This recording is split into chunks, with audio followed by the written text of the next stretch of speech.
qu'il est encore ici ce matin? Est-ce qu'il est seulement là dans la louange? Je crois que c'est son habitat naturel. C'est vrai, la Bible nous dit qu'il réside dans les louanges. Est-ce que quand on arrête les louanges, est-ce que ça l'arrête sa présence? Ça ne devrait pas, en tout cas. Mais qui aime prendre du temps dans la maison d'adoration? Il y a des temps où est-ce que l'Église, c'est une maison d'adoration. Il y a des temps aussi où est-ce que l'Église, c'est une maison d'enseignement. Il y a des temps où est-ce que l'Église, nécessairement, doit être une maison d'évangile. Où est-ce que l'Évangile est prêché. Amen? Est-ce que vous croyez que l'Évangile doit être prêché? Et quand, à un moment donné, j'étais en train de passer un test. J'étais en train de passer un test, justement, sur les ministères. Seigneur, c'est quoi tu veux que je fasse? Tu sais, à quoi je sers ici, bas là? Je dis, il me semble, tu sais, des fois, quand tu es un peu bon dans tout, sans être expert dans rien, ça ne t'aide pas. Est-ce que vous comprenez où je veux aller? Tu sais, tu t'habiles un petit peu dans certaines choses, peut-être dans beaucoup de choses, sans être expert vraiment dans rien. Là, tu cherches plus que d'autres. Tu sais, des fois, je pense que ça serait plus facile d'être bon dans absolument rien, puis tu focuses sur une chose, puis tu deviens expert dans cette chose-là. Que d'avoir tout, puis de ne pas savoir nécessairement où aller. Combien de temps j'ai été moi-même, puis même j'ai des discussions avec mon frère Steve dans les derniers mois, tu te souviens, mon frère? Écoute, on est genre, aïe, j'aime ça, toucher à tout. Il n'y a pas grand-chose qui me fait peur, mais en même temps, c'est-tu vraiment là que Dieu veut nous avoir?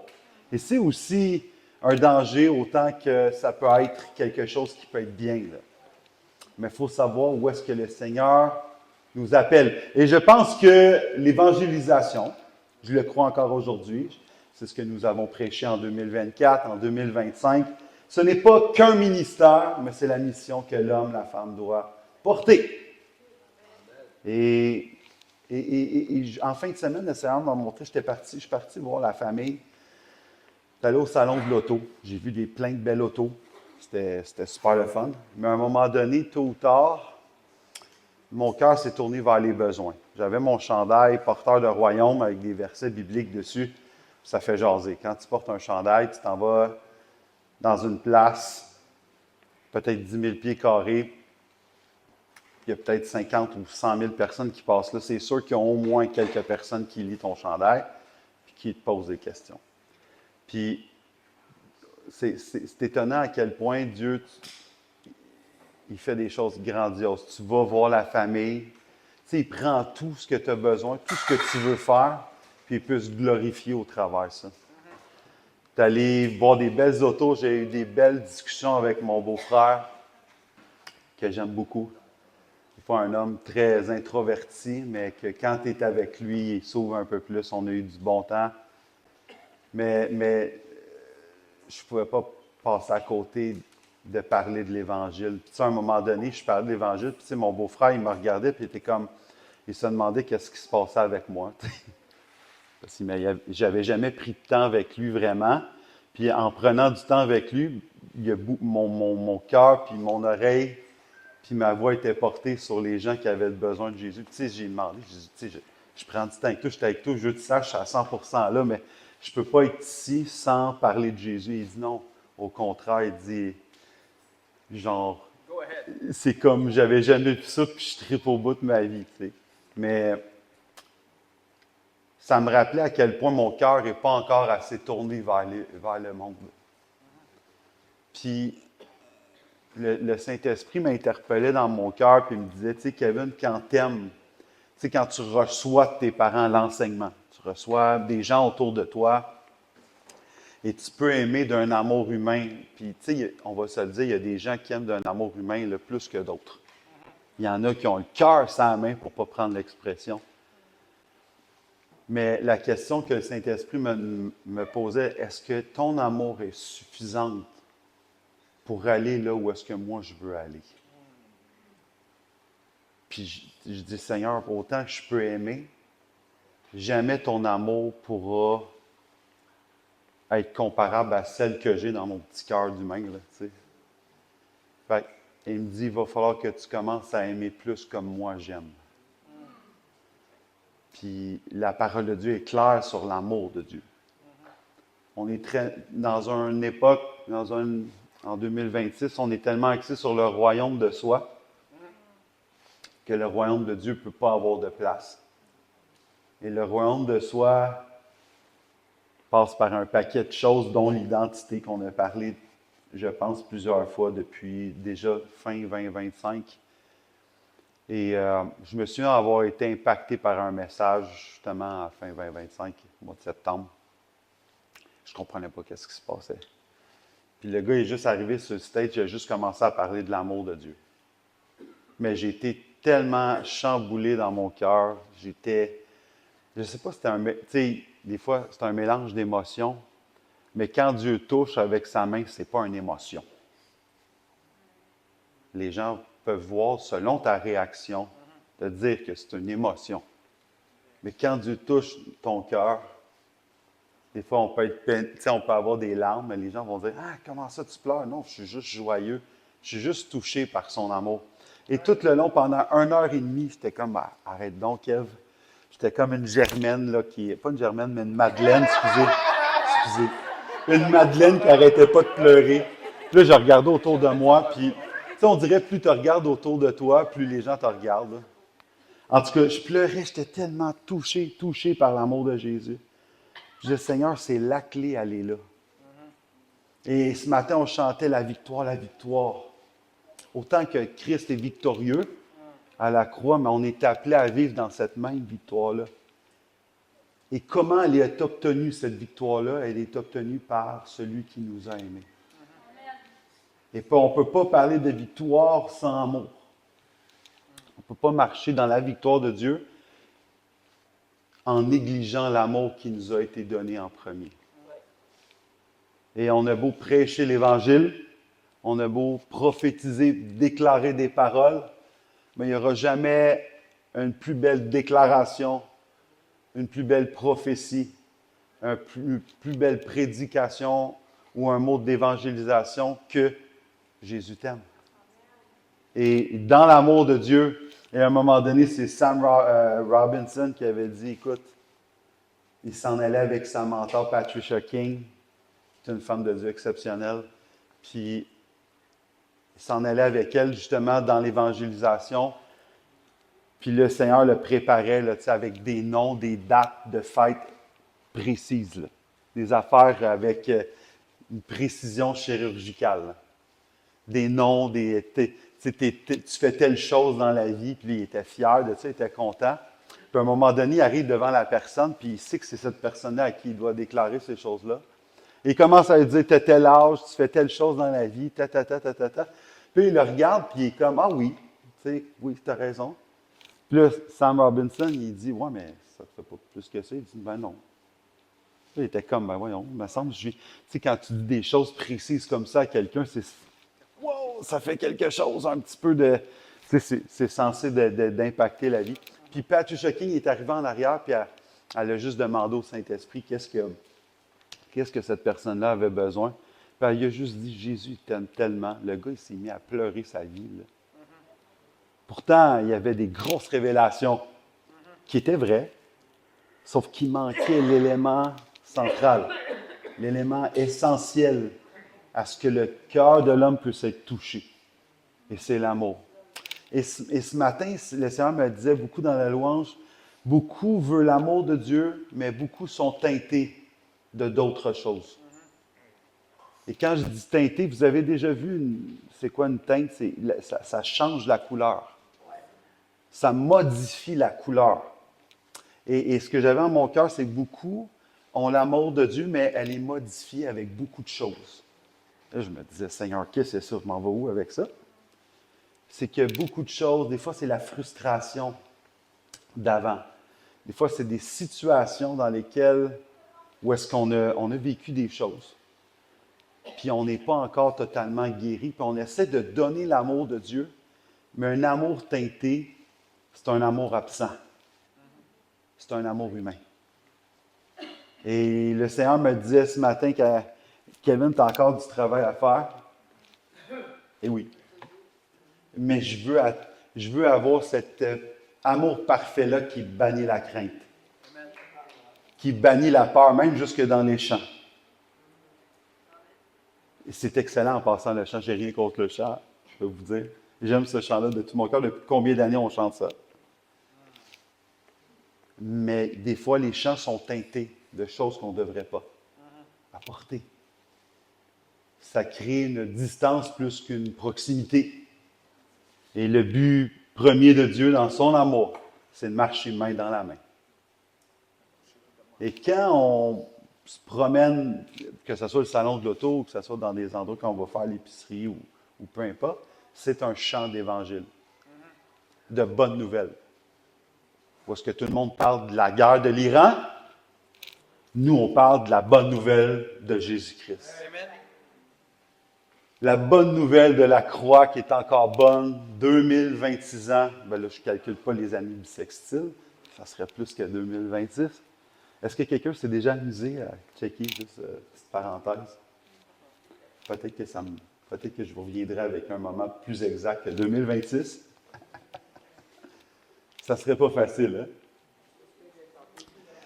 Néanmoins, Jésus est Jésus et son amour est encore là aujourd'hui. Et la Bible nous dit dans Éphésiens 3, versets 18 et 19,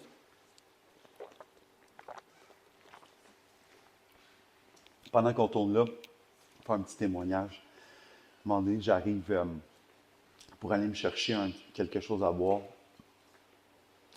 C'est là que mon amour aurait arrêté la conversation, mais l'amour de Dieu, j'ai persisté à aller plus loin. Pas dans une discussion de querelle. Des fois, on rencontre des gens, puis ça fait juste des discussions vaines. On essaie de se persuader un l'autre que oui, Dieu, mais non Dieu. Puis à un moment donné, on s'en va dans un cul-de-sac avec ça. Je ne vais pas là. Mais il y a des discussions que, par amour pour Dieu, et par l'amour de Dieu, tu vas aller plus loin que bien des gens. Parce que c'est l'amour de Dieu qui parle. Et la clé, c'est de ne pas aimer les gens comme nous, on aime, mais comme Jésus aime. Quand on aime comme Jésus aime, il y a une différence. Puis quand je dis amour, c'est pas d'être c'est pas d'être niaiseux aussi, puis d'aimer tout le monde qui... Comment je pourrais dire? Parce que des fois, il y a des gens qui oui, on ne donne pas nos perles au pourceau, la Bible nous dit, mais c'est comme l'amour va aller jusqu'à dire aussi la vérité. L'amour sans la vérité, c'est absolument rien. Comme l'amour sans la crainte, tu ne peux fonctionner. J'ai jamais vu quelqu'un aimer Dieu tellement, puis en même temps sans avoir la crainte, sans avoir les deux genoux qui claquent. Pas par la peur, parce que la ligne est mince dans la compréhension. Des fois, on pense que Dieu est... Il faut tellement avoir peur de lui, se cacher. Je suis déjà rentré dans des églises en République dominicaine où est-ce qu'on est 300 personnes dans la congrégation et toutes les femmes sont voilées et pleurent et sont privées de la gloire de Dieu. Puis là, moi, je prends mon micro et je dis, OK, est-ce que quelqu'un a compris la croix en quelque part? Ça prend l'amour, amen, mais ça prend la vérité, celle qui affranchit réellement. Quand on n'est pas réellement affranchi, on n'a pas compris qui nous sommes. Alors, c'est là l'histoire qu'on devient à faire des choses, on tombe plus dans des œuvres religieuses. C'est ça la religion, on veut se débarrasser de ça. Est-ce que vous croyez que notre relation avec Dieu devrait être simple? Est-ce que vous croyez que l'amour de Dieu est rempli de toute simplicité? Quand on rentre dans la présence de Dieu, on devrait rentrer dans la présence de Dieu comme Raphaël ce matin. Il danse dans la présence de Jésus. Il n'y a personne qui va lui dire, genre, fais pas ci, fais pas ça, range ta main là, juste ta main gauche, puis porte ici, puis sois comme ça. Nous, les hommes, les femmes, on apporte des standards. Et si on veut du vin nouveau, on ne peut pas mettre du vin nouveau dans des vieilles outres. Il faut briser certaines choses. Et je pense qu'il y a deux concepts très, très faciles. Il faut retrouver la foi d'un enfant. et laisser aller les vieilles autres. Ça, c'est tout la religion, toutes les traditions ou les façons qu'on est habitué de faire les choses avec Dieu. Et ça prend une relation, ça prend l'amour de Dieu, mais la simplicité. Juste comme aimer Dieu pour qui il est. Est-ce que vous êtes déjà entré dans la présence de Dieu juste en disant Jésus, je t'aime, puis rien dire d'autre? Pas avoir le besoin de dire d'autres choses, peut-être avoir le goût, parce qu'on est habitué de parler. Ça, je comprends. Je suis un boucher. J'aime ça jaser. Yeah, exact. C'est pas l'ancien, là. C'est le nouveau boucher. Mais je parle de nature. Je suis quelqu'un avec ma personnalité que j'aime parler. Pas parler en mal, pas parler de façon mauvaise. Je suis pas là, là. Mais je suis quelqu'un. Mais juste de rentrer dans la présence de Jésus, Jésus, je t'aime. Et d'expérimenter son amour. J'ai prêché un jour sur le plus petit verset de la Bible. Jésus pleura. Puis aussitôt que j'ai dit ça, j'étais tellement rempli, foudroyé par son amour. J'ai pas eu besoin de prêcher. En tout cas, je n'ai pas eu besoin de dire grand-chose. Parce que l'amour de Dieu a fait le reste. Et quand on se présente devant quelqu'un, que ce soit un frère, sœur ou un potentiel frère et sœur, on devrait avoir cette même perspective-là.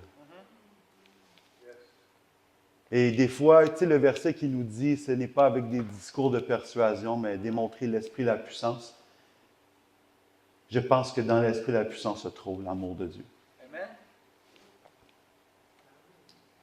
C'est l'amour de Dieu qui prédomine. C'est la base, c'est le fondement. Éphésiens 3, 18 et 19. Pour être capable, pour être en mesure de comprendre avec tous les saints. C'est qui les saints? C'est nous. Ah, je pensais que c'était juste les 4 premiers de l'Évangile. Non. Saint Matthieu, Saint Marc, Saint Luc, puis Saint Jean. Je pensais que c'était juste ceux-là. Hey, je ne vous mens pas, j'ai passé ça longtemps. Hein? Mais jusqu'à temps que je lis ma parole pour de vrai, je comprends que je suis sanctifié. Oh yes. Je suis retrouvé saint devant Dieu. Alors, pas avec un auréole, ou une image taillée que je pourrais faire de moi, comme les saints de la parole, mais c'est des hommes et des femmes comme vous et moi. Oh, mais ils ont été avec Jésus. Ouais, mais toi aussi, tu es avec Jésus. Alléluia. Il y a des gens qui le voient littéralement dans des songes, dans des visions, sur des tables d'opération où est-ce qu'on est entre la vie et la mort. Jésus vient et nous parle. Il y a des témoignages puissants comme ma sœur. Ici, si tu crois que Jésus est juste, tu sais, on prend des fois juste la moitié du verset d'Hébreux 13:8, Jésus est le même hier. Aujourd'hui, ça dépend, puis demain, on n'en parle pas.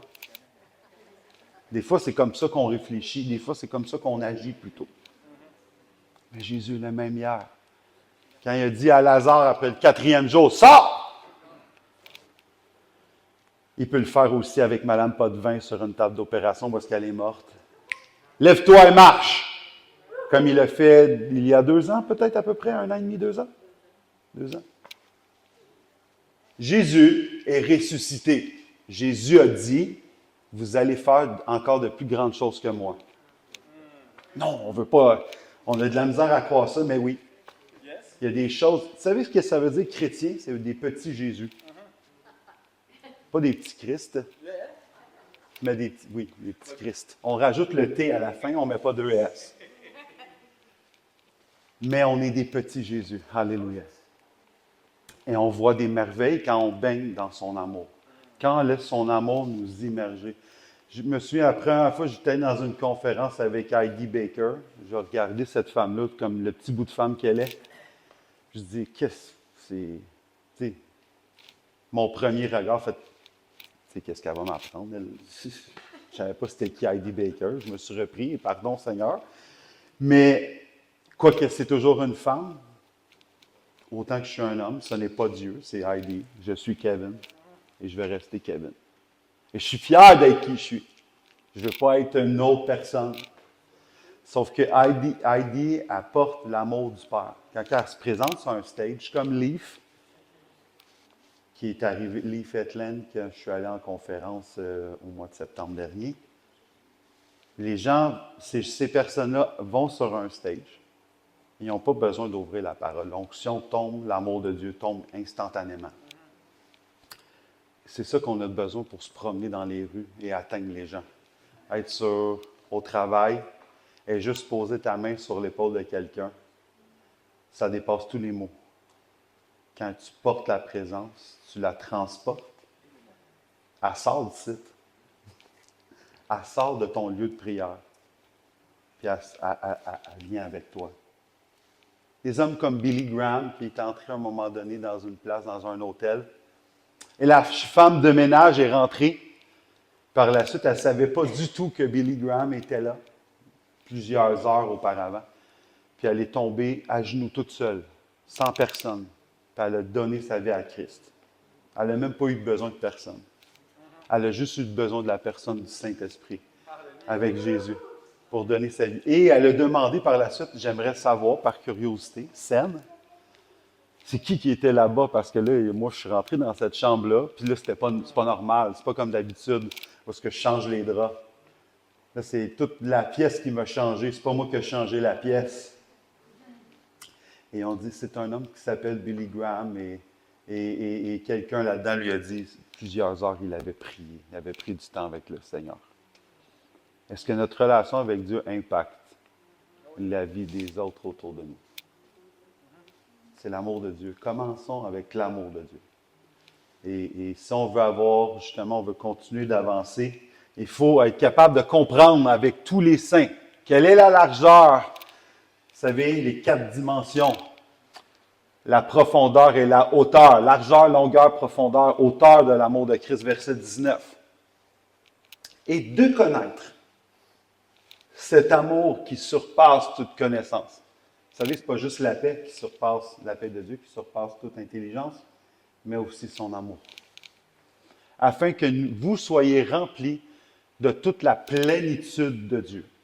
Et la plénitude, c'est un sujet qui m'intéresse depuis déjà quelques mois. Seigneur, c'est quoi ta plénitude? C'est quoi d'être plein?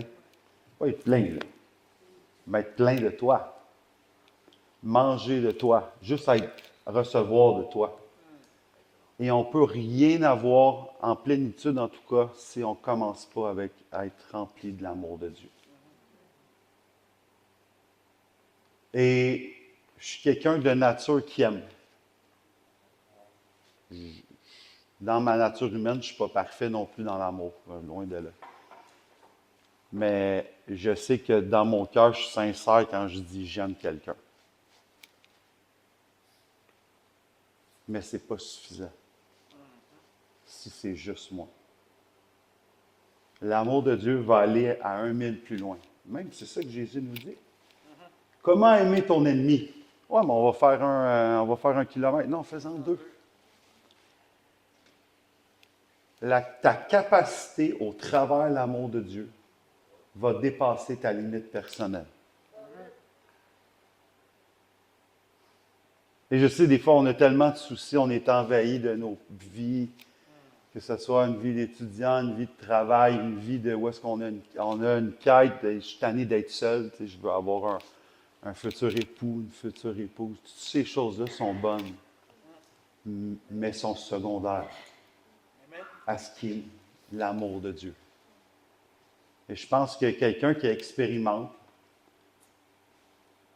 de ne pas chercher la philosophie des hommes, parce qu'on peut être très bon pour parler avec des beaux mots, être éloquent, puis péter ça, waouh, ça va être beau, mais ça, si ce n'est pas empreint de l'amour de Dieu, c'est rien du tout. Ça donne absolument rien. Et on peut parler de l'amour de Dieu en étant teinté de d'autres choses, et ça n'aura pas l'impact voulu non plus. Alors, recherchons qu'est-ce qui est l'amour parfait. Oui, le verset nous dit bannis la crainte, bannis la peur, mais imaginez aussi les autres choses que ça peut bannir. Quand vous lisez la parole, est-ce que, autant au même titre que le chant, est-ce que vous pouvez vous imaginer d'autres choses sans ajouter des iota? Vous savez, c'est quoi iota? Première fois que tu entends. Une voyelle sur un mot en hébreu, tu changes de bord, tu peux aller jusqu'à une dizaine de fois changer le mot ou la signification du mot. Alors, si je mets un accent circonflexe au lieu d'un accent aigu, je peux changer une dizaine de fois le mot. On ne veut pas changer la nature de la parole de Dieu. On ne veut pas changer la parole de Dieu. Mais est-ce qu'on peut aller plus loin des fois avec un verset? Est-ce qu'on peut recevoir des révélations au travers de l'Écriture? Et c'est là que des fois les fils se touchent dans les congrégations, dans les églises, c'est où est-ce que l'interprétation, la révélation devient une interprétation et ça ne change pas. Ça devient quelque chose qui est une doctrine. Alors, ce qui est important, c'est de toujours coller à ce qui est noir sur blanc, mais en même temps, sans l'esprit, ça fait juste nous tuer. C'est ce que la lettre fait. Elle tue, mais l'esprit vivifie. J'aime le mot. Il y a deux vivi. Tu sais, comme vie, déjà, c'est la vie. Mais vivifie, c'est comme encore plus. C'est comme la vie, mais tu sais, la vie en abondance. Dans Jean 10, tu sais. Il y a comme quelque chose de plus. C'est là que l'amour de Dieu transperce. Elle va à des endroits où est-ce que nous, on n'est pas capable d'aller. Et je priais pour des gens en Zoom la semaine passée. Et justement, c'était quelque chose qui me revenait beaucoup dans mon cœur. Je dis, Seigneur, j'aime. Puis il y avait une certaine lourdeur. Je me dis, Seigneur, je vais aimer comme toi tu as aimé. Et je me suis mis à aimer, pas avec ma nature, quoique je l'ai mis aussi. Tu ne peux pas dire, Seigneur, toi tu les aimes, moi je les aime pas, mais je vais continuer d'aimer les gens. Mais puis toi tu les aimes pas. Ça, c'est un non-sens. Mais c'est important de savoir que ton amour n'est pas suffisant pour aller toucher où est-ce que Jésus veut aller. Et j'aimerais qu'on commence juste en allant dans Philémon, chapitre 6. Peut laisser Dieu, sa puissance et son onction émaner de nous pour le bien des autres.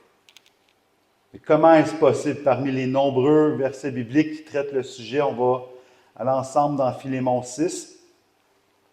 Et pourquoi? Je lui demande que ta participation à la foi soit efficace et fasse connaître tout le bien que nous accomplissons pour la cause de Christ. N'est-ce pas pour ça que nous sommes là aussi? Qu'on puisse être capable de faire avancer la cause de Christ. Parce que si ça s'éteint sur nos vies, qui va continuer? Sachant que si vous êtes assis là, c'est parce que quelqu'un a ouvert la bouche. Qui va continuer l'œuvre? Nous éprouvons en effet beaucoup de reconnaissance et de réconfort au sujet de ton amour. Grâce à toi, frère, le cœur des saints a été tranquillisé. C'est le cœur qui fait les choses. Ici, on ne parle pas de l'homme qui était connaissant, probablement le plus connaissant, qui a passé par les plus belles écoles. Mais ce pourquoi il est reconnu, c'est pour l'amour qu'il avait. Ce que tu connais, est-ce que tu le mets dans l'application, dans l'amour de Dieu? On peut connaître le sujet de l'amour de Dieu. Mais est-ce que tu vis l'amour de Dieu? C'est là qui est important. OK? J'ai goût de lire encore plus loin. On y va.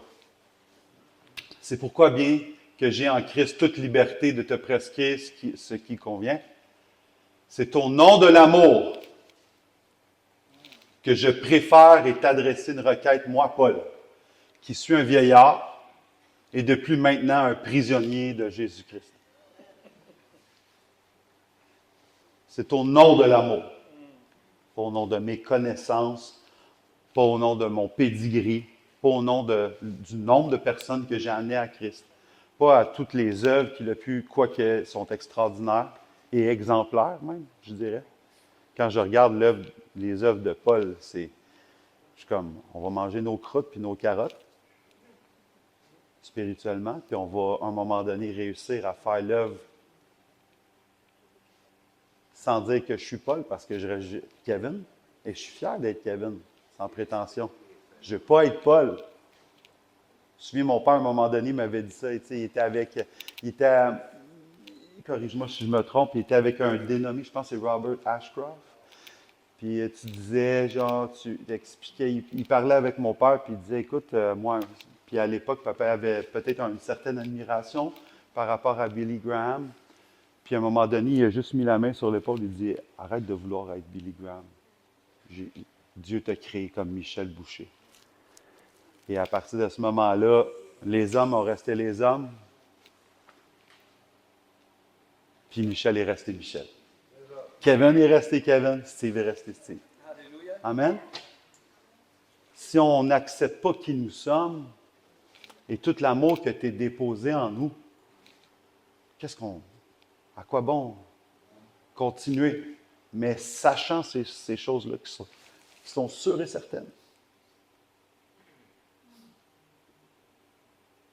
C'est pour que la communication de ta foi puisse devenir efficace par la reconnaissance de toute bonne chose qui est en Jésus-Christ. Le but de l'amour de Dieu, c'est là qu'elle va t'apporter. Si on continue, on est à la fin là. Je t'adresse cette requête à propos de mon enfant, celui qui est devenu mon fils en prison, Onésime. Autrefois, il t'a été inutile, mais maintenant, il nous est bien utile à toi comme à moi. Je te le renvoie, lui qui est une partie de moi-même. Quand tu te reproduis avec plein d'amour, c'est ce que ça fait avec Heidi Baker et Lee Fetland. C'est l'exemple que je vous ai donné tantôt. Le 20 ans, j'étais allé dans une conférence avec Heidi, puis le petit bout de femme que je pensais qu'il n'y avait rien à m'apprendre, elle ne m'a rien appris ici, en haut des épaules. Mais ça s'est passé juste en bas. La partie la plus importante. Et cette année, Heidi était censée d'être là à l'école, où est-ce que nous sommes. Et elle a eu quelques petits pépins, elle n'a pas pu être là. Mais je n'avais pas trop catché pourquoi, mais elle a dit, je vais vous envoyer, elle avait dit ça à l'école, Lee Fetland, elle a dit, inquiétez-vous pas, vous êtes en de bonnes mains. Et ça a fait la même chose que le 20 ans. Foudroyé par l'amour de Dieu. Pendant 1 heure et demie, là, une vraie Madeleine. Là. Mais quand l'amour de Dieu nous touche, ça paraît. Dans nos vies, mais ça paraît aussi dans la vie des autres. Ben, c'est surtout là que ça se passe. Je veux dire, si on finit ça sur nous, ça finit par, comme bien du monde, en 84, j'ai reçu ça, puis il n'y a rien d'autre qui se passe. C'est comme... Ça prend des gens qui sont touchés par l'amour de Christ. Mais il faisait froid, il ventait un peu. En sortant du salon, je dis à ma chérie, je vais aller chercher l'auto, attends-moi. Je vais chercher l'auto, puis en sortant, je spot un homme au coin. Je dis, ouf, OK, Seigneur. J'étais allé parler de l'Évangile. Puis il était touché. Je dis, Seigneur, regarde, je suis au salon, je suis en train de m'amuser avec ma famille, je suis avec ma femme, je fais plein de belles choses, mais tu es en premier. Je vais aller chercher l'auto, parce qu'à un moment donné, il faut que j'aille récupérer ma femme, mais je vais parler de toi. Et l'homme a été touché par l'Évangile. Tu sais, ça fait grandir nos foi. C'est là que l'amour de Dieu te fait arrêter là où est-ce que tu aurais continué. Sans l'amour de Dieu, ça va juste être des œuvres faites vainement. Mais avec l'amour de Dieu, c'est qu'il va y avoir du fruit au travers de ça. C'est que ta semence ne tombera pas dans une terre aride ou dans une terre rocailleuse. Mais la semence va être plantée dans un endroit que personne ne peut venir ravir de sa main. Parce que quand Dieu tient le monde dans sa main, mes amis, il tient le monde au complet dans sa main. Et je vais même aller jusqu'à dire, c'est même pas juste la terre qui tient dans sa main, c'est l'univers entier. Oui, on voit Dieu comme un père, mais Dieu est Dieu. L'amour d'un père est aussi grand que sa personne. Son amour est aussi grand que qui il est. Si on ne peut pas établir que Dieu est jusque-là, ça veut dire que son amour est infini. Son amour est éternel. Comme je vous ai dit tantôt, quand il a parlé à Jérémie, il a dit « Je t'aime d'un amour éternel ». C'est un amour qui est sans fin. L'amour ne bouge pas.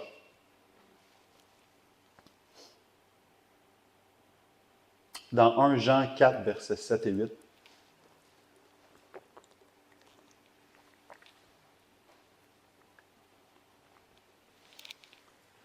bien-aimés, j'ai le vieux chant. Les uns les autres, les uns les autres. Pour les vieux, pour les nouveaux, vous ne connaissez pas, je ne vais pas dire que vous manquez rien. Le chant Les Cantiques des Cantiques, c'était bon. Mais quand on prend la parole de Dieu puis on la chante, on est comme des David dans les chants.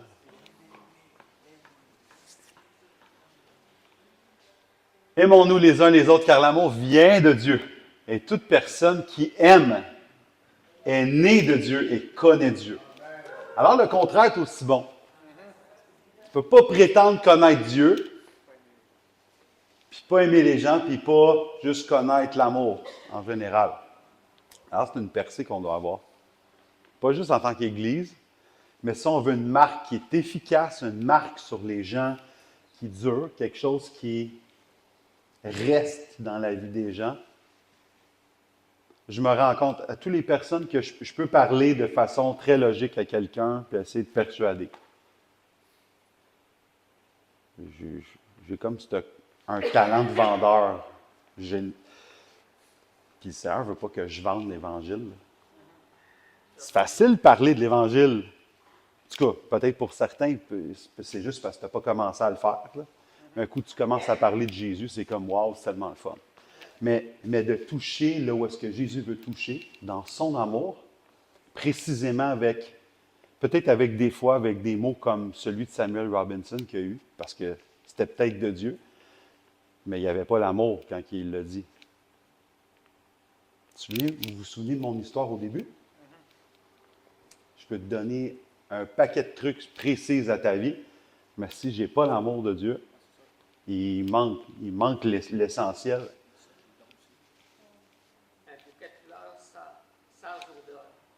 Ouais. Puis sans aussi les dons, ou aussi ce qui accompagne ceux qui croient. C'est aussi une démonstration de puissance et de l'Esprit de Dieu.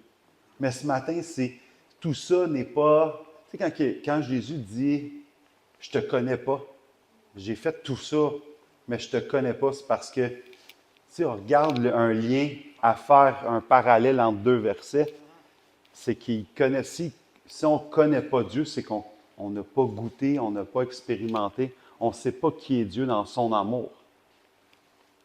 Alors, c'est important de donner l'amour de Dieu au travers de tous les dons qu'on peut aussi donner au service, à l'œuvre de Christ. Nous avons 7 et 8, voilà.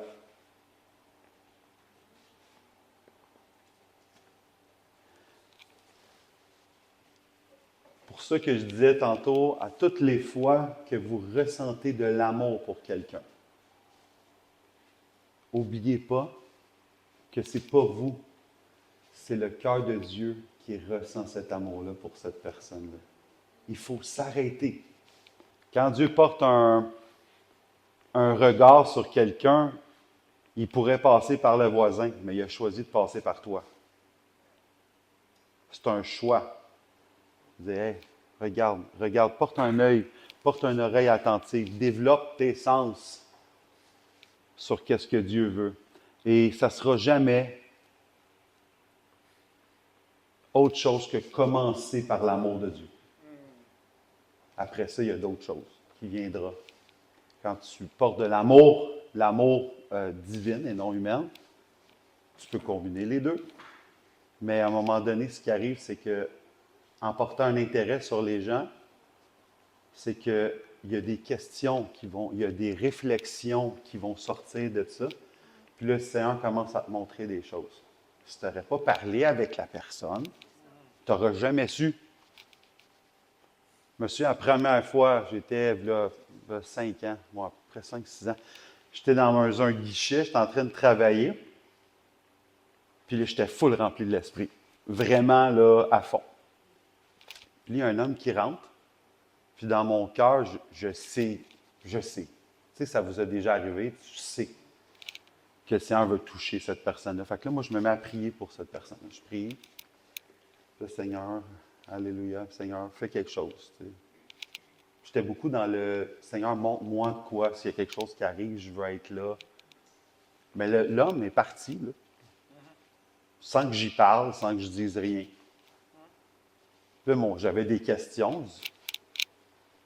C'est ma chair. Seigneur, c'est moi qui voulais ça. Non, c'était encore Dieu qui voulait ça. Sauf que je n'ai pas ouvert la bouche. Je n'ai pas démontré de l'amour. L'amour, ça ne se dit pas, ça se montre. Amen. Quand on démontre l'amour de Dieu, pas l'amour humain, l'amour que Dieu veut donner à quelqu'un, il y a une semence, il y a quelque chose qui reste dans une terre prête à recevoir. La Bible nous dit que nous devons racheter le temps et non le perdre. La parole de Dieu nous dit aussi qu'on va reconnaître l'amour, on va être reconnu en étant ses disciples d'après l'amour qu'on a les uns pour les autres. Mais si j'ai juste de l'amour pour toi puis j'en ai pas pour les autres, ça va pas bien. Là. Puis je prêche l'Évangile à des gens qui ont déjà reçu l'Évangile, on a aussi un autre problème. Vous avez déjà reçu. Est-ce que je me trompe? Peut-être qu'il y en a qui n'ont pas reçu encore. Pas grave. Il va recevoir en temps et lieu. Du moins, il y aura l'opportunité, parce que c'est un choix aussi. Est-ce qu'on force quelqu'un?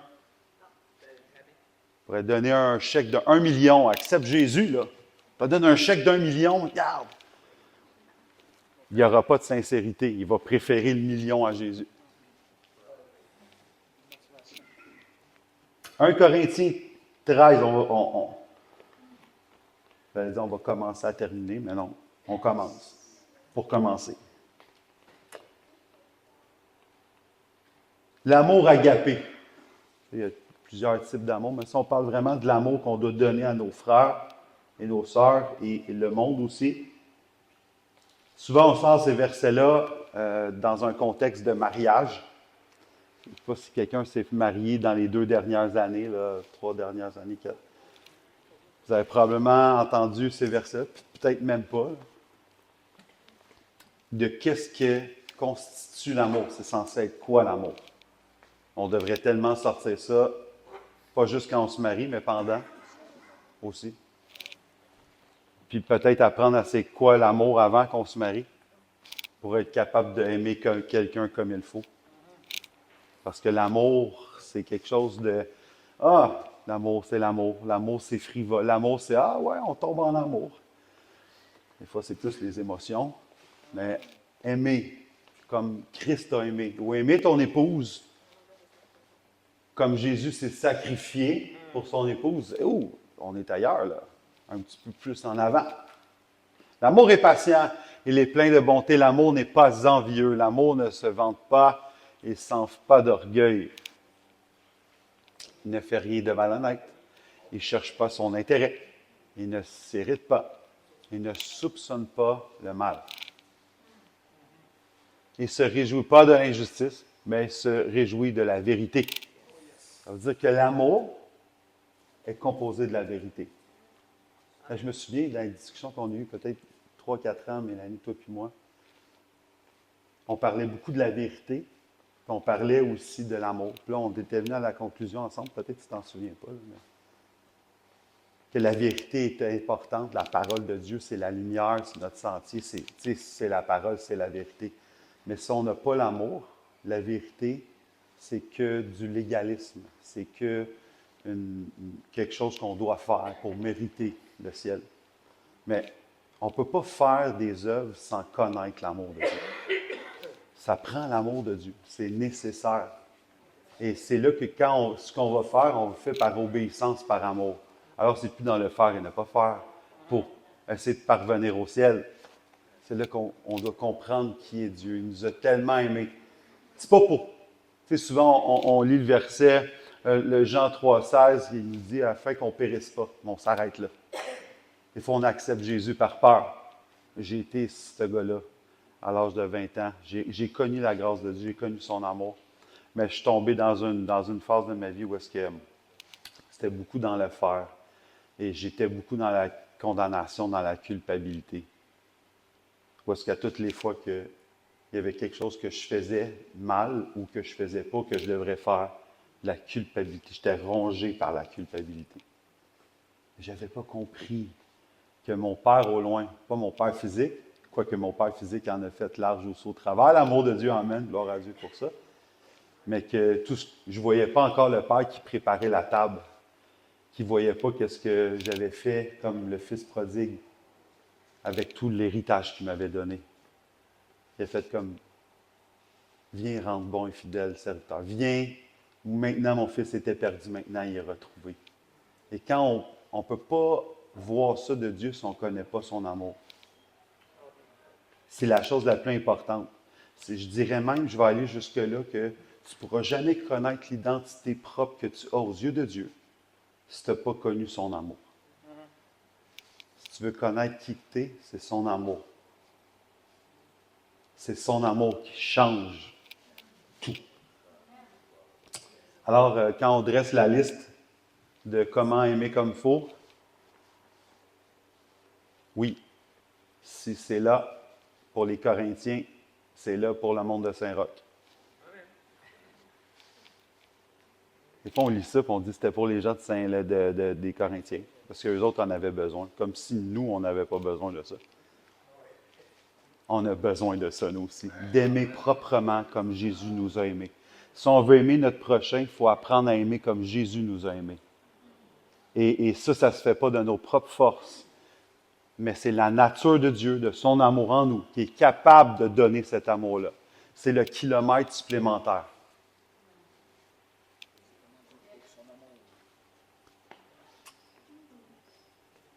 Couple de versets là-dessus.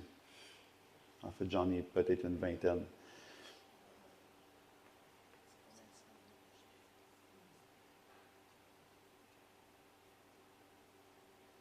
Romains 5,8, c'est vous montrer que son amour était là avant même que toi t'aies accepté Jésus. Reçu Jésus en ton cœur. Jésus t'aimait déjà. Comment Dieu prouve son amour envers nous? Alors que nous étions encore des pécheurs. Christ est mort. Ça veut dire qu'avant même que tu connaisses, tu sais, je me suis repris là, avec le temps, mais il y a des gens qui venaient me voir des fois et disaient, aïe, aïe, moi dans mon cœur, il fallait que quelqu'un accepte Christ, reçoive Christ avant que Christ pose son regard sur la vie des gens. Des fois, il y a des gens qui disent, ah, moi, je l'ai déjà, Jésus. Mais des fois, je fais attention, parce que ce n'est pas tout le temps le cas. Mais il y a des fois où ce n'est pas le même. Oui, parce que ça, on en voit beaucoup dans... Aïe, aïe, aïe. Oui. Mais il y a des gens que oui. Parce que ce verset-là prouve que c'est possible. Que Jésus avait déjà le regard, l'amour porté sur les gens, avant même qu'eux le reconnaissent. C'est ça la grandeur de l'amour de Dieu. Elle est inconditionnelle. Ça veut dire que l'amour de Dieu n'attend pas que tu l'aimes pour qu'il t'aime en retour.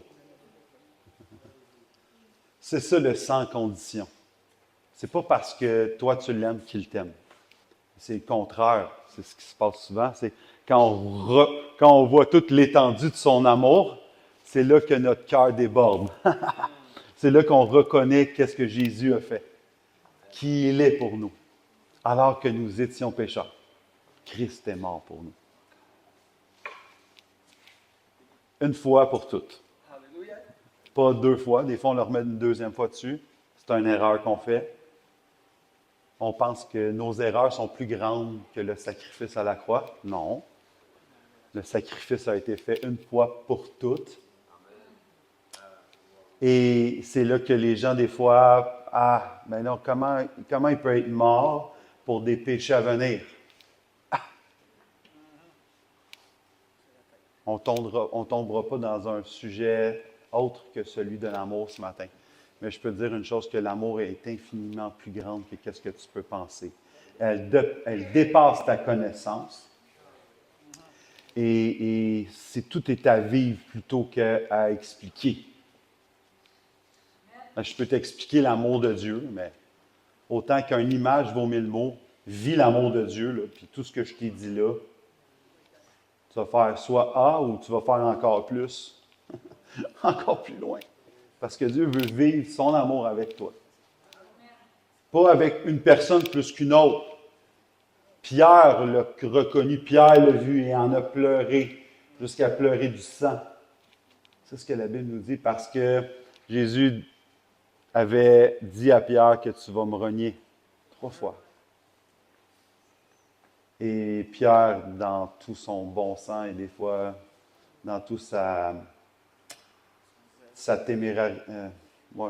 excès de zèle, ben, il a dit non, je ne peux pas faire ça. Mais il le fait. Mais il a goûté à la grâce de Dieu. Il a reçu les clés de l'Église. Même s'il n'a pas fini avec, il a commencé avec parce que Jésus avait décidé. C'est mort la tête en bas, c'est dans son indignité de dire non, je ne voulais pas. Parce qu'il a été cloué comme ça, la tête en bas. Il y a des gens qui se posent la question pourquoi. Il y avait encore un flashback de qu'est-ce qui s'était passé. Mais lui a connu l'amour de Dieu. Des fois, ça prend des situations très basses dans notre vie, qu'on retrouve une humilité certaine qui nous apporte l'amour de Dieu. Une repentance réelle.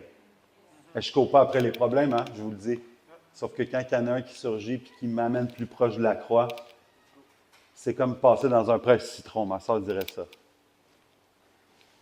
Passer dans le presse-citron, à être écorché, à être pressé comme un olive, si on veut en avoir de l'huile. Hein? Ça prend des situations pour qu'on nous puissions connaître réellement l'amour de Dieu.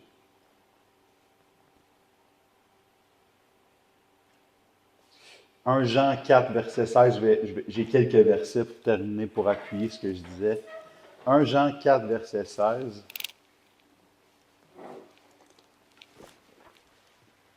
Or, nous avons connu l'amour que Dieu a pour nous et nous y avons cru.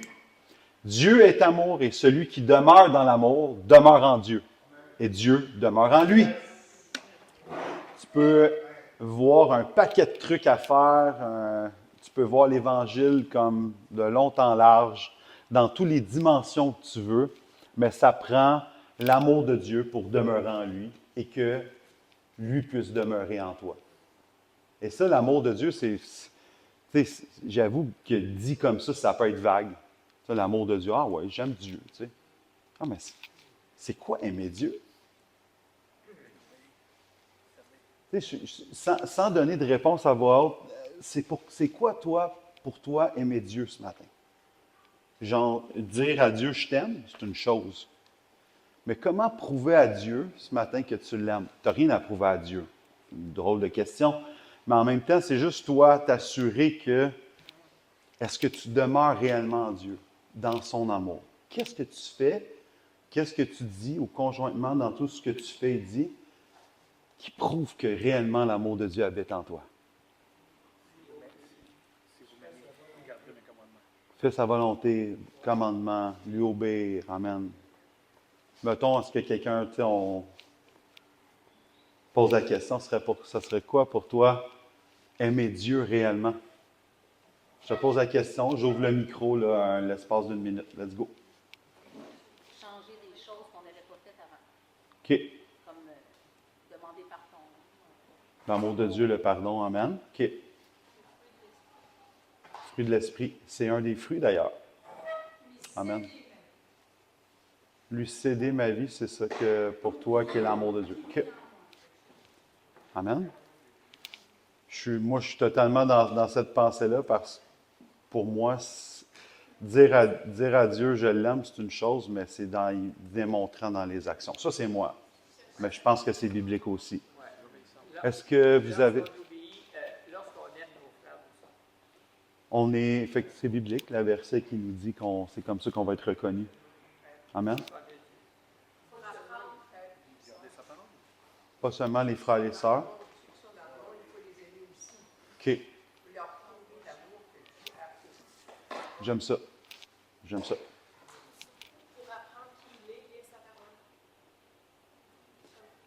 Amen.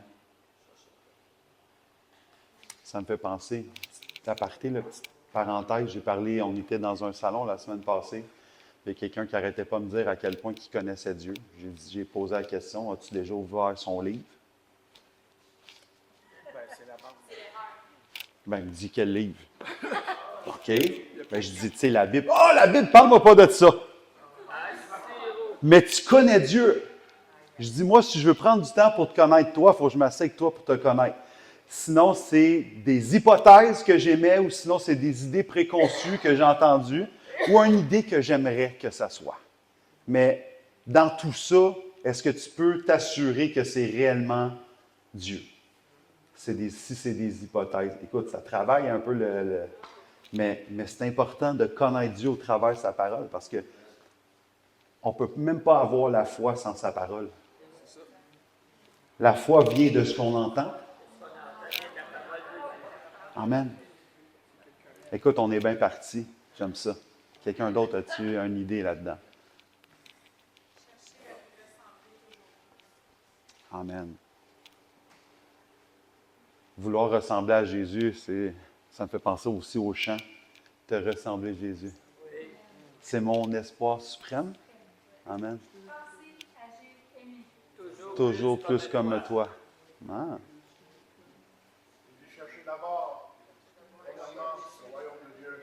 Et sa justice. Tout ce qui a trait aux inquiétudes ou tout ce qu'on a besoin vient. Soyez bénis. Je sais qu'on vous relâche parce que vous avez du ministère à faire. Amen. Gloire à Dieu. On prie pour vous que ça puisse avoir une percée. Une dernière. J'aime ça. J'aime ça parler de l'amour de Jésus. Jusqu'où on est prêt à aller pour lui démontrer notre foi. Amen. C'est l'action. C'est ça l'action, l'amour. C'est d'agir.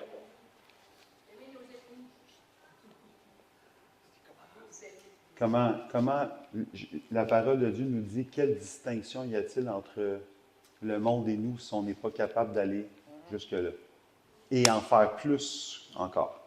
C'est là que l'amour de Dieu va plus loin que notre amour à nous. Non. OK, un dernier.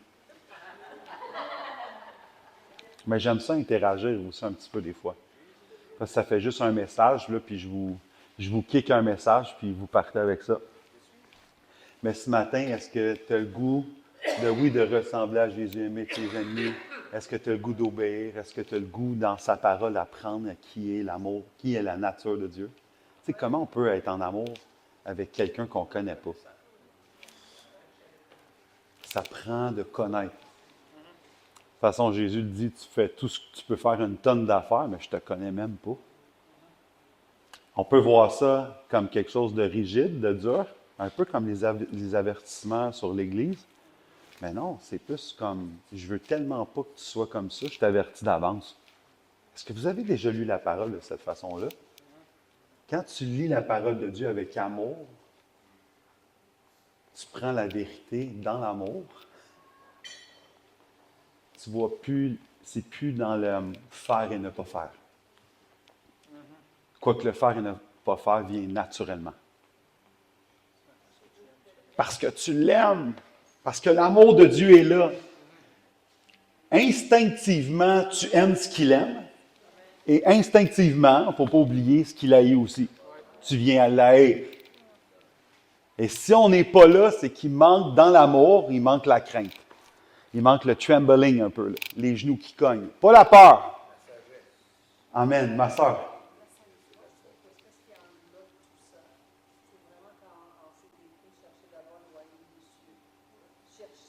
Chercher d'abord à faire la volonté de Dieu. Donc ça, ce verset-là, je trouve que ça englobe vraiment tout ce qui a été dit. On aime nos frères et sœurs, on aime nos ennemis, on veut faire ce que Dieu nous demande de faire. Donc c'est vraiment se remettre complètement à lui, chercher à comprendre sa parole, chercher chaque fois prendre sa parole, c'est quoi? C'est vivre la parole, vivre selon la parole, la connaissance de Dieu. Parce qu'une fois qu'on connaît Dieu, OK, on peut vraiment le suivre. Donc, c'est vraiment là que ça se trouve. Parce que quand on aime quelqu'un, on veut obéir d'une certaine manière. Comme tu as dit tantôt, c'est pas la peur, mais on a cette crainte-là de notre Seigneur, vraiment une crainte de le suivre, de lui obéir, de faire sa volonté. Donc, tout englobe. Aimer nos ennemis, on doit aimer nos ennemis. Ben oui. Aimer nos frères, on doit aimer nos frères. Aller chercher la bonne nouvelle, on doit le faire. Ça englobe vraiment tout, pour ne pas dire plus que ça. Amen. Mais tu étais bien parti, en tout cas. On aimait ça, là. Gloire à Jésus. Richie dit, c'est ma maman. Il avait juste le petit truc là avec le chandail. C'est ma maman. Oui. Chez moi, ça s'appelle Chasseur de Dieu. Ah oui, Oh je oui, l'ai c'est ça. bon ça. Chassons. Sais-tu, j'ai ce livre et je ne l'ai pas lu encore. Rappelle-moi la source, l'auteur. Tommy Tennant. Qui? Oui, oui, oui, oui. OK. Ah. C'est pas chasser Dieu. Certainement, c'est pour chasser sûrement son amour. Là. Oui, c'est ça. C'est ça. Amen. Amen. Tu sais, quand on regarde Matthieu 6, c'est vrai que tu sais, parce que beaucoup de gens s'inquiètent. Mais quand tu t'occupes de pourchasser sa présence, toutes tes inquiétudes, c'est pas que tout se règle, mais c'est que tu as toutes les solutions qui viennent avec. C'est que le problème qui paraît énorme comme ça devient plus petit. Parce que quand tu t'occupes de ça, la suite du verset, qu'est-ce que ça nous dit? C'est que tout ce qu'on a besoin, il nous le donne par surcroît. C'est que tout ce qu'on a pu avoir besoin, à prendre du temps dans sa parole, dans sa présence. Là, tu ressors, tu fais comme, j'étais découragé, je suis encouragé. J'avais peur, je suis confiant. J'étais triste, je suis rempli de la joie de l'Éternel. Tu es quelqu'un qui était stressé, tu es en paix.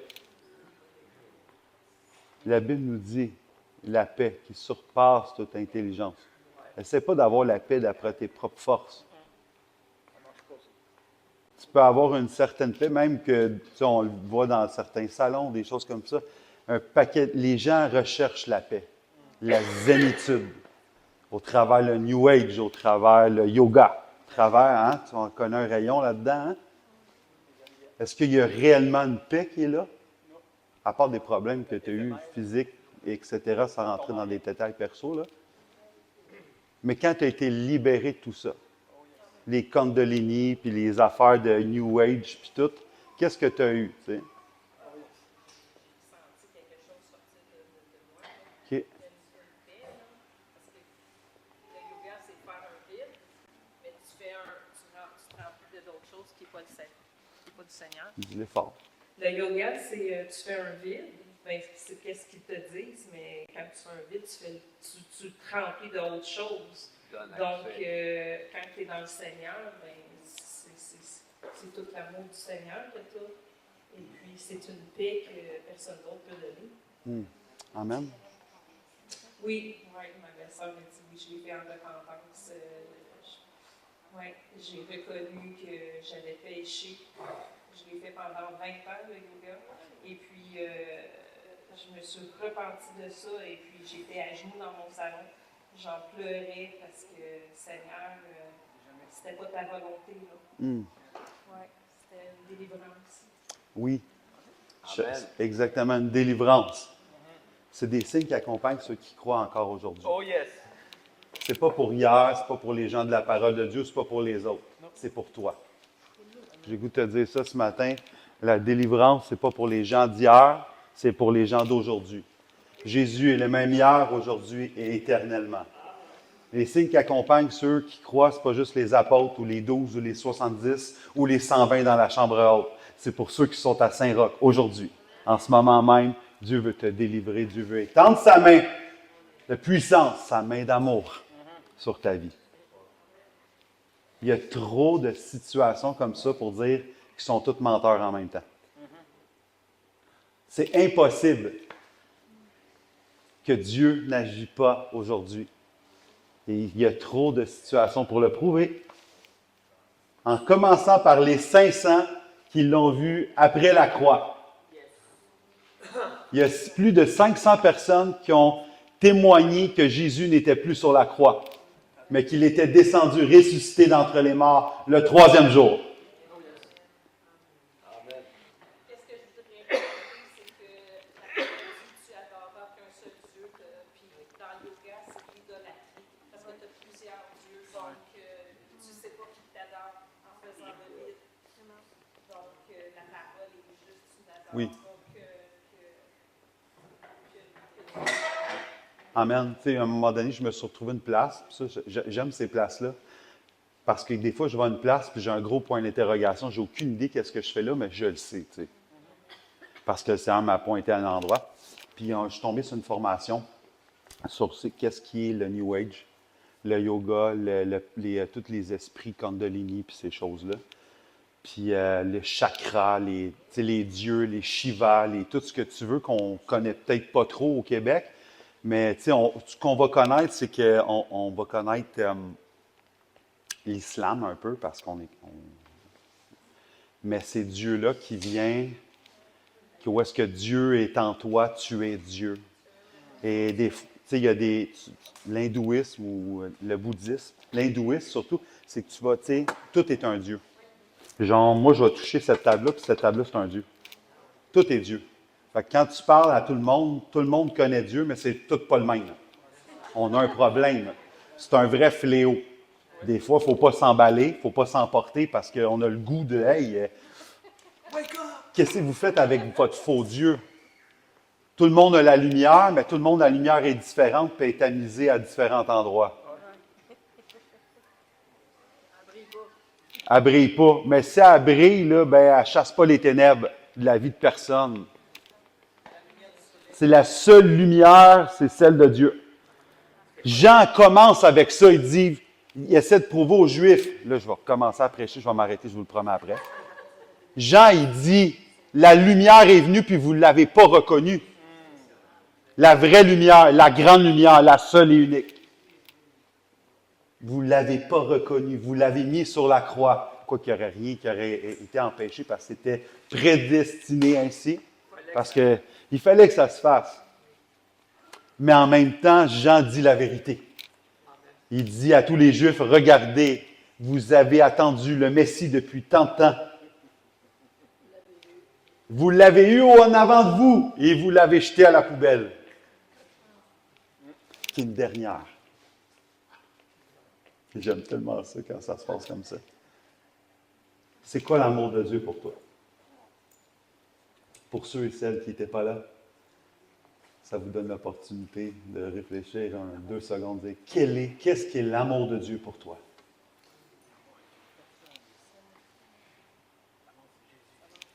Il y a plein de réponses, là. J'en entends plein ici, là.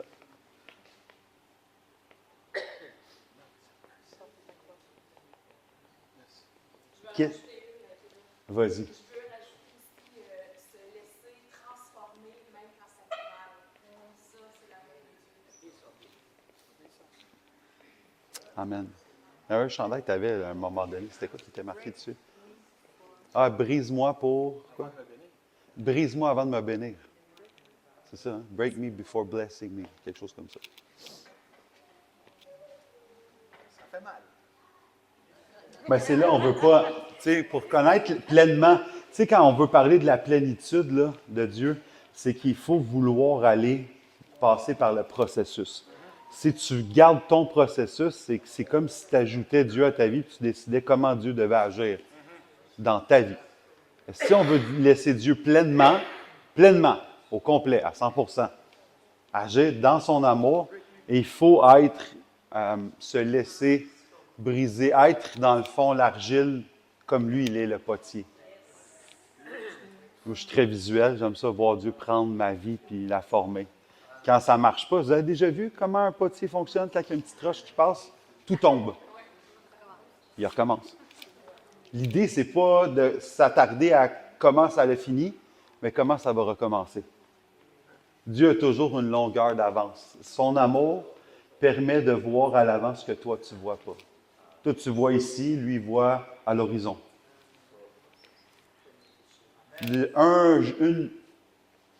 Une journée pour lui, pour nous, ça peut être 1000 ans. Là. On essaie de voir dans le temps, essaie de voir des choses qu'on ne peut pas voir. C'est pour ça qu'il y a des chants, il y a des morceaux dans le chant que je ne peux m'imaginer que j'accepte parce qu'il y a des choses que je ne peux pas m'imaginer. Parce que Dieu, c'est Dieu. Mais il y a des choses que je peux m'imaginer parce que je ne suis pas un Dieu d'amour à distance. J'ai rien contre les gens qui se sont connus à distance. Mais c'est rarement quelque chose de vivable. On commence à connaître quelqu'un quand la personne est là. Vous savez, le nombre de personnes, j'ai des témoignages d'une femme à un moment donné tombée en amour avec un homme en Afrique. Elle n'est jamais revenu. Puis on ne l'a jamais retrouvé. Mais cet homme-là était super beau, il était cute avec, des cadeaux, toute l'équipe. Elle est tombée en amour totalement, mais elle ne savait pas de qui. C'est ça le problème. Des fois, on tombe en amour de quelqu'un, mais on ne sait pas de qui. On l'apprend à savoir qui c'est avec le temps. Et des fois, on est content, gloire à Dieu. D'autres fois, il y a du travail à faire. Bien, trop tard, tu sais, on veut garder une certaine espérance de savoir que Dieu peut intervenir, que le premier ministère que nous avons, c'est la réconciliation, que c'est possible que les choses de Dieu puissent être dans nos vies. Et puis je pense, sans entrer dans les détails, à mon frère Alex, ma soeur Gabrielle, où je les connais au début où c'était hyper chaotique, puis je les regarde aujourd'hui, puis je suis tellement fier de vous deux. Je vous aime fort. L'amour de Dieu bannit la crainte. L'amour parfait de Dieu bannit la crainte. Amen. Tout est possible pour celui qui croit. Tout est possible. Alors, il est quelle heure? OK, j'ai encore quelques minutes parce que j'aime partager la présence de Dieu. Vous êtes toujours avec moi? Amen. Est-ce que vous aimez la parole de Dieu? Est-ce que vous aimez parler de l'amour de Dieu? Est-ce que vous voulez être empreint de l'amour de Dieu? Sans être teinté de certaines choses, sans être teinté de la vie. Teinté, quand je dis teinté, c'est des choses qui viennent remplacer, nuancer ou juste enlever vraiment l'essence même de qu'est-ce qu'est l'amour de Dieu. Parce que teinté, ça peut être teinté par des frustrations, des situations difficiles ou des gens qui sont venus dans votre vie, puis ça vous a endurci le cœur. Tu peux avoir l'amour de Dieu dans ton cœur, mais si ton cœur est endurci, ça va être dur de donner l'amour de Dieu.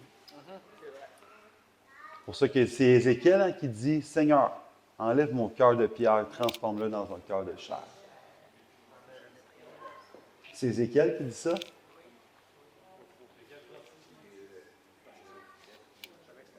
Charles a la référence complète. Ce que tu veux lui dire, s'il te plaît, je n'ai pas compris. Je sais que c'est dans une 30 quelque, je ne sais pas. C'est quoi la référence? Voilà. Amen. C'est un cœur de chair. Mais des fois, l'affaire, c'est qu'avec le cœur de chair, quand on est entouré de certaines personnes qui abusent, qui font mal à notre cœur, qu'est-ce qui arrive? C'est que notre cœur se referme. Notre cœur s'endurcit. Notre cœur n'est plus à la bonne place.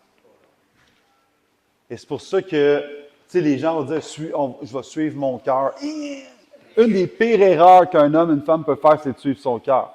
Parce que la Bible nous dit dans les Proverbes que le cœur est tortueux et mauvais, sans Dieu. Qui peut le... C'est Dieu seul. Alors, c'est important d'aller au-dessus, c'est un peu drôlement dit, mais au-dessus des émotions ou de ce qu'on peut ressentir. Vous dites, Seigneur, peu importe les blessures, peu importe qui m'a fait ci ou ça, je ne dois pas être teinté de ces choses-là. Dans ton amour qui doit être parfaite, c'est là que ça fait la différence. Non seulement elle bannit la crainte, mais elle bannit tout ce qui n'a pas rapport aussi dans notre vie. Bien, si on ne les fait pas, qui va les faire? Des fois, on s'assit et on attend que Dieu fasse tout sans qu'on ait levé le petit doigt. Est-ce que c'est réellement Dieu, ça? Est-ce que Dieu, par contre, nous, dans l'impossibilité de faire quoi que ce soit, est-ce que c'est là qu'il intervient? Oui. parce qu'on aura fait. Je crois pas dans l'adage qui dit « Aide-toi, puis le ciel t'aidera ». Je suis pas là, pas en tout. Je suis vraiment pas là. Tu sais, mais en même temps, celui qui prépare son champ, est-ce que c'est lui qui reçoit? Celui qui a réellement foi, est-ce qu'il va déjà appeler en existence quelque chose qui n'est pas encore là? Est-ce que quelqu'un qui vit dans l'amour de Dieu comprend que ce qu'il a ici sur terre, c'est les mêmes choses qu'Adam et Ève? Qu'est-ce qu'avaient Adam et Ève? Là, on va loin, là. Mais est-ce qu'il y avait tout? Est-ce que tout... Quel jour... Ma femme et moi, hier, on se faisait des quiz. En tout cas, c'était super cool. On se faisait des quiz, genre, sur la parole de Dieu. Puis, un moment, elle m'a posé la question, Adam et Ève, là, vite, vite, de même. Elle dit, c'est quel jour, Adam et Ève, que Dieu les a créés? Quel jour? Quelle journée? Dans 7 jours de la création, le 6e jour. Pourquoi il ne les a pas créés en premier? C'est parce qu'il a créé tout pour eux. Exact, c'est ça. Le 6e jour, le 7e, il n'a rien fait. Ça veut dire que la cerise sur le Sunday, c'était sa création, c'était l'homme et la femme. Tout était déjà créé pour eux. Ça veut dire que, est-ce que Dieu pense différemment aujourd'hui? Tout a été créé pour toi aujourd'hui. Que tu puisses baigner dans son amour. Être un représentant aussi sur terre de son amour. Si on n'est pas capable de dire à quelqu'un « je t'aime dans l'amour de Jésus » ou de démontrer d'une quelconque façon, est-ce que vraiment on demeure en lui? Je ne vais pas aller là, ce matin. Ce n'est pas de la condamnation que je veux apporter. C'est plutôt une question qui amènera l'amour de Dieu à grandir en vous pour qu'on puisse être des représentants de son amour sur terre.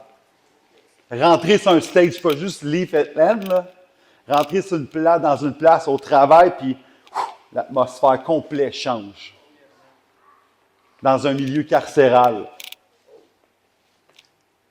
Dans un resto. Avec les poulets.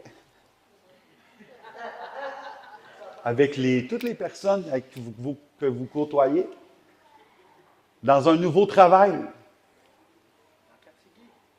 Même dans le quartier gay. Bien, surtout même.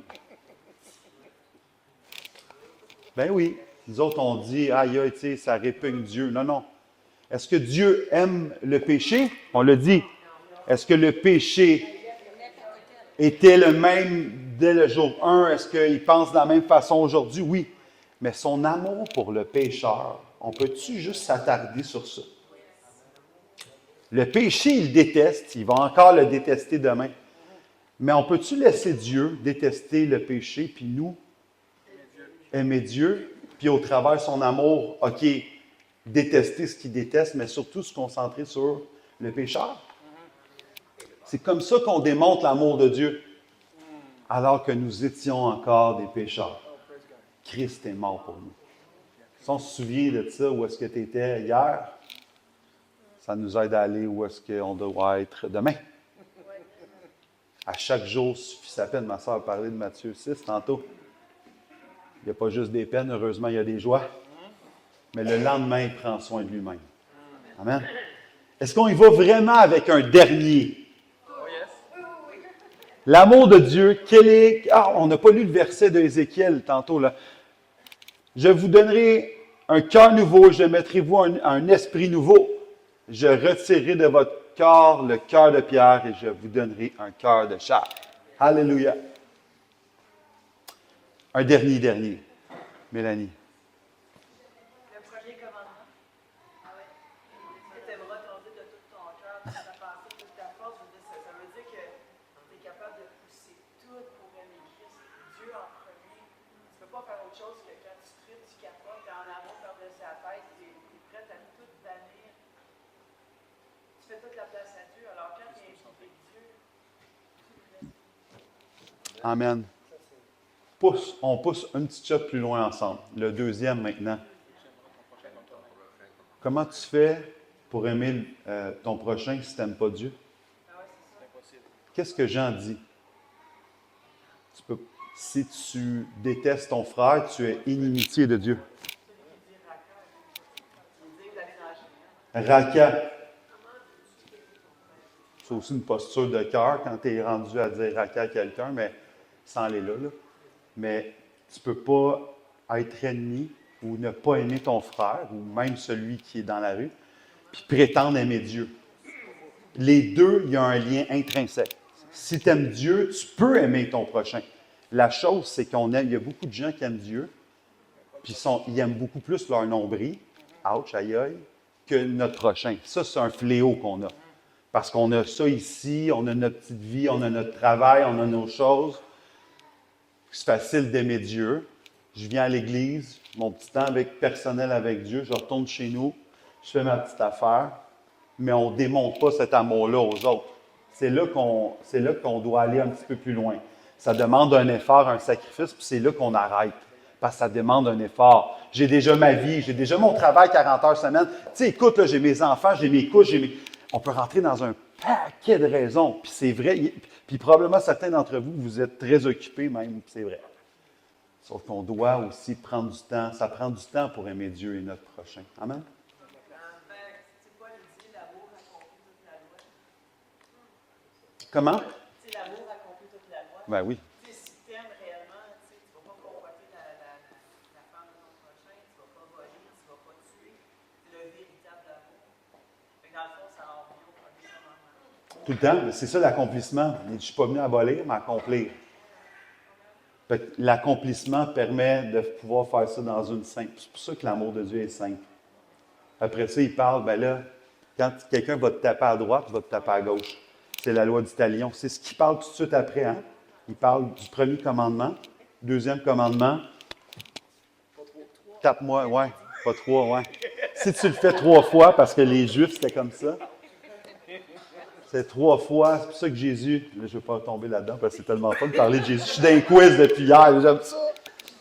Mais c'est pour ça que quand il dit combien de fois à Pierre tu dois pardonner, parce que les Juifs, après 3 fois, là, je te zigouille, mon ami. C'est même marqué sur le poignet à ma femme. 7 fois, 77 fois. Sur 7 fois, montre-le ici, là. C'est ça. Bref. Yes. Si je n'ai pas l'amour, je ne suis rien. Oui. Amen. La foi, l'espérance, la foi et l'amour.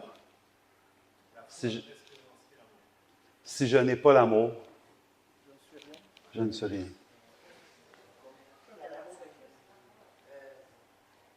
Si j'ai le don de la prophétie, la compréhension de tous les mystères, de la connaissance, c'est ce qu'on disait tantôt, tout ce qu'on a en haut de la tête. Si je n'ai pas toute la foi jusqu'à transporter les montagnes, mais que je n'ai pas l'amour, je ne suis rien. La foi, l'espérance, l'amour aussi, si tu n'as pas l'amour, tu as beau avoir la foi, tu as beau avoir l'espoir, des choses qui sont très bien. C'est-à-dire, si je n'ai pas d'espoir, moi, une des premières raisons, puis je me battais avec Dieu, je dis, Seigneur, je ne veux pas être prédicateur, je ne veux pas être pasteur.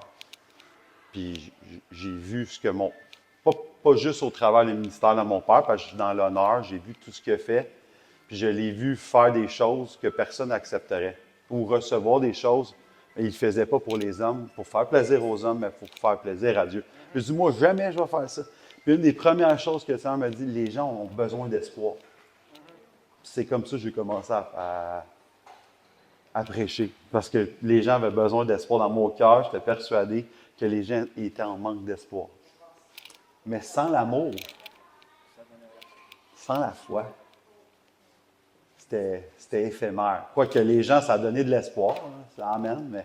Mais c'est un angle sûr et solide. C'est ce que la Bible nous dit. Un dernier. Là, c'est vraiment vrai parce qu'on arrive à 1 heure. Mais c'est intéressant de voir vos réponses parce que c'est ceux-là qui m'intéressent. Ma définition de l'amour, je la connais. Je sais comment j'aime Dieu, je sais comment Dieu m'aime. Mais vous, le savez-vous?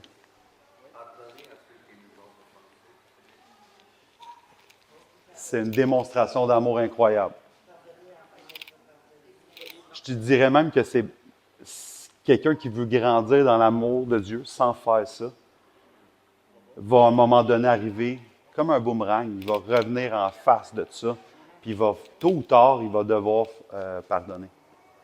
Puis c'est la base, c'est la puissance qui libère son amour dans nos vies. Oui.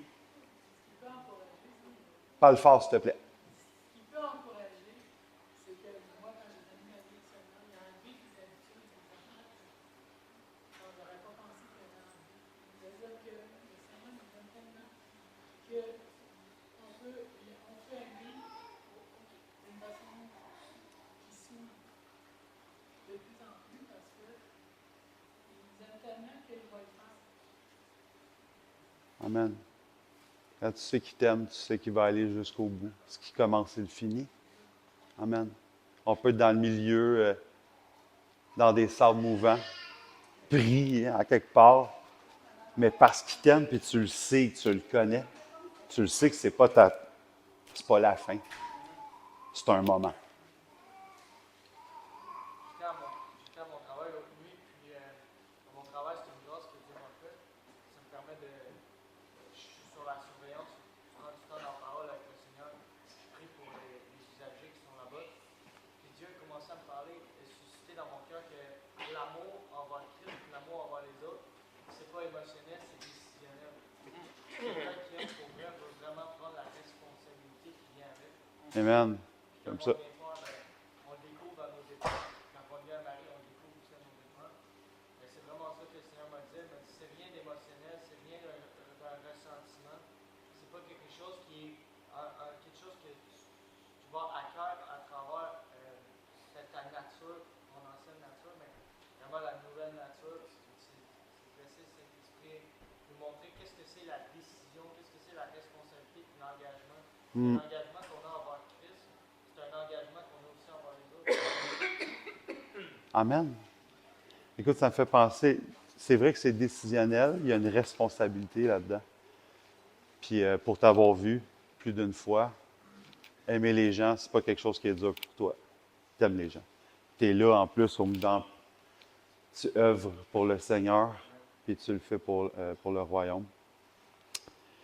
Si j'enlève l'amour de Dieu de tout ce que tu fais, es-tu d'accord que tout ce que tu fais est fait en vain? Mais on peut avoir plein d'amour pour les autres. Puis tu n'étais pas là d'emblée, là, mais je vais t'expliquer. Je peux être plein d'amour, même pour le gars qui est dans le guichet, comme je vous ai donné l'exemple de tantôt.